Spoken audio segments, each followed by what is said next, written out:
এই একটা কাম কি তোর 14 দিন লাগে? তোরে কইছে এটা লাইনটা যা আছে ঠিক করে এটা রিস্টার্ট দে, তুই এটারে ফালাই দিছস।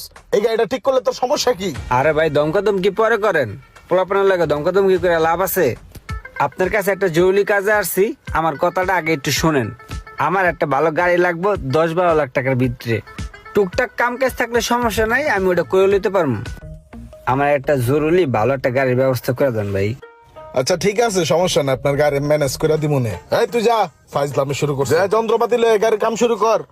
আচ্ছা ভাই, আমার আবার সময় নাই বুঝছেন, আমার একটা জরুরি মিটিং আছে, আমার একটু যাইতে হইব। হ্যাঁ, গাড়িটা ম্যানেজ করে আমার কল দিন। হ্যাঁ ঠিক আছে। আসসালামু আলাইকুম শখ ভাই। ওয়ালাইকুম আসসালাম। আমি আপনার বিস্তারিত ছিলাম, আমি যেই গাড়িটা চালাই ওই গাড়িটা বসে কইছে বিক্রি করে লাইবো। বলছে আপনার কাছে যদি কোনো ভালো কাস্টমার থাকে ওই গাড়িটা একটু বিক্রি করে দিতে। গাড়ি বিক্রি করবেন, দাম চাইতেছিলেন কত? এই 7-8 লাখ টাকা হলে বিক্রি করে দিব। আচ্ছা ঠিক আছে।